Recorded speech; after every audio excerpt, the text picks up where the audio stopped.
সাবেক সরকারের মন্ত্রী, এমপি আর এজেন্সি মিলে গড়ে তুলেছিল মালয়েশিয়া সিন্ডিকেট। শ্রমিক পাঠানোর নামে হাজার কোটি টাকা লোপাট করেছে তারা। ৭৮,০০০ টাকা শ্রমিক নেয়ার কথা থাকলেও এই সিন্ডিকেট আদায় করত ৫ থেকে ৬ লাখ টাকা। তাদের অনিয়ম আর দুর্নীতির কারণে টাকা দিয়েও মালয়েশিয়া যেতে পারেনি হাজারো শ্রমিক। পাওনা টাকার জন্য এজেন্সিতে ঘুরছেন শ্রমিকেরা। এ নিয়ে আলোচনা করতে রাজধানী বনানী থেকে আমাদের সাথে যোগ দিচ্ছেন অভিবাসন বিশেষজ্ঞ আসিফ মুনির। জনাব আসিফ মুনির, আপনাকে স্বাগত জানাচ্ছি ইন্ডিপেন্ডেন্ট সংবাদে। এই যে মালয়েশিয়ার শ্রমবাজার সিন্ডিকেট, এটি আসলে ভাঙা যাচ্ছে না কেন? আর এই ক্ষেত্রে বর্তমান অন্তর্বর্তী সরকার কি ধরনের উদ্যোগ আসলে নিতে পারে? ধন্যবাদ। এখন হয়তো একটা উদ্যোগ নিলে সেটা পরিবর্তন হতে পারে, কারণ এর আগে বেশ কয়েকজন প্রভাবশালী ব্যক্তি সরাসরি ক্ষমতাসীন প্রাক্তন সরকারের সাথে একটা খুব ভালো যোগসূত্র ছিল। তবে যেটা এখন রিপোর্টেড হচ্ছে 2018 বলেন বা 22 বলেন, এই ঘুরে ফিরে এই মালয়েশিয়ার সিন্ডিকেটের কোনো না কোনো ফর্মে অনেক বছর ধরেই আছে। তো এটা আসলে খুব সহজে ঠিক করা কঠিন, কারণ এখানে এই বলা হচ্ছে এখানের একটা চক্র, মালয়েশিয়াতেও কিন্তু একটা চক্র আসছে।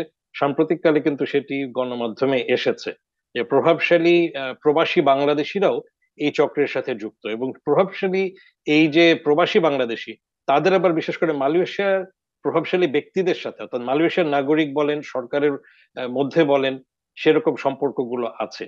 এইটা একেবারে সর্বোচ্চ পর্যায়ে সেটা ডিল করতে হবে। আরেকটা আমরা সাম্প্রতিককালে গত দু একদিনেও গণমাধ্যমে দেখেছি, যেটা নিয়ে বিশেষ করে আমাদের মালয়েশিয়ার প্রবাসী অভিবাসী শ্রমিকদের অভিযোগ ছিল আমাদের দূতাবাসের ব্যাপারে, দূতাবাসের কর্মকর্তাদের সহযোগিতা, এবং সেখানেও কিছু দুর্নীতির বিষয় ছিল। তো যেগুলো হয়েছে যে এগুলো যখন আমরা বিভিন্ন সময় প্রসঙ্গগুলো তুলেছি, অভিবাসীদের প্রসঙ্গ নিয়েই, যে তারা তো বলেন যে সেখানে তাদের অনেক ক্ষোভ আছে, আমাদেরকে সবসময় বলা হয়েছে যে না, এগুলো পুরোপুরি সত্যি না, অথবা আমাদের লোকবল কম, কিন্তু কিছু করা হয়নি। এইটার যদি একটা সত্যিকার অর্থে সমাধান করতে হয়, মালয়েশিয়ার একেবারে উচ্চ পর্যায়ে এটা সংলাপ চালাতে হবে। সেটা আমাদের এখানে এই উপদেষ্টাদের মধ্যে থেকে সেটা হতে পারে, প্রধান উপদেষ্টার একটা ব্যক্তিগত উদ্যোগ থাকতে পারে, সেটার একটা সহায়তা হতে পারে।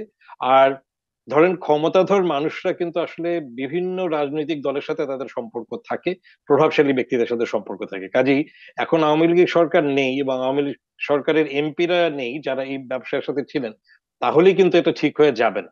এটার জন্য ভেতরে ওই একটা স্বচ্ছতা আনতে হবে, যে যে অর্থের কথা বলা হচ্ছে। আরেকটা কথা বলবো, যে আমাদের অভিবাসী ভাই বোনদেরও তাদের মধ্যে এক ধরনের একটা মরিয়া ভাব থাকে, তাদেরকেও কিন্তু একটু সচেতন হতে হবে। যদি তারা জানেন যে ৭৫,০০০ বা ১ লাখ টাকা হচ্ছে আসল ব্যয়, তারা যেন ওই ৬ লাখ টাকা দেওয়ার জন্য প্রস্তুত না হয়ে যান, তাদেরকে বলাই তার হবে, মানে তাদের একটা প্রলোভন দেখাবে। সচেতনতার বিষয় আছে। আরেকটি বিষয় একটু জানতে চাই যে যেসব শ্রমিক মালয়েশিয়া যেতে পারেননি, তাদের ক্ষতিপূরণ পাওয়ার ক্ষেত্রে এই পরিবর্তিত পরিস্থিতি কতটা আশা আপনি দেখতে পাচ্ছেন?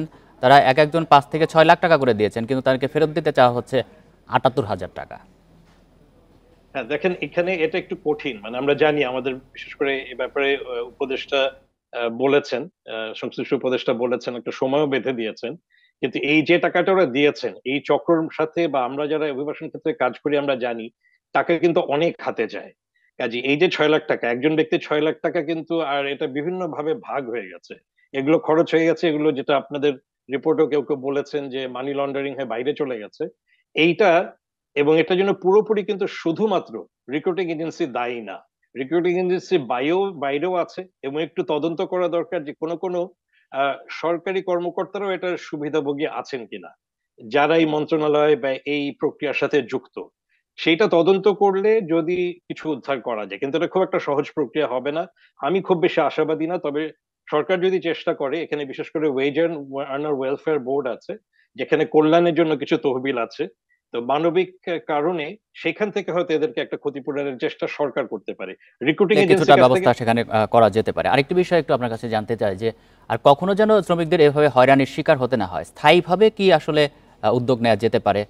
যদিও ইতিমধ্যে আপনি কিছু পরামর্শ দিয়েছেন। জি, সেটাই, আইনের একটা সংস্কারের কথা বলেছি আমরা। দেখুন যে মানে আইনের ব্যাপারগুলো, ভাষাগুলো এত কঠিন হয় যে যারা আমরা এগুলো নিয়ে কাজ করি বা বোঝার চেষ্টা করি, খুব বেশি সেখানে হাত দেওয়া যায় না অনেক সময়। কিন্তু সেখানেও একটা একটু আমূল পরিবর্তনের দরকার। ২০১৩ সালের যে আইনটি হয়েছিল অভিবাসনের, খুব বেশি জেনারেলাইজড, খুব বেশি অনেক ধরনের সুযোগ রেখে দেওয়া হয়েছে। তো সেই জায়গাগুলো আরেকটু স্বচ্ছ হওয়া দরকার। বিশেষ করে অধিকারের জায়গাগুলো খুব একটা স্পষ্ট না, যে অভিবাসীর আসলে কোন কোন ব্যাপারে অভিযোগ করার অধিকার আছে, কি কি প্রতিকার সে পেতে পারে, এবং ক্ষতিপূরণ কিভাবে হতে পারে, এগুলো আইন বিধিমালা একটু খতিয়ে দেখার দরকার, সংস্কারের প্রয়োজন রয়েছে। যে জনাব আসিফ মনির, আপনাকে অসংখ্য ধন্যবাদ দিচ্ছি এতক্ষণ আমাদেরকে সময় দেওয়ার জন্য।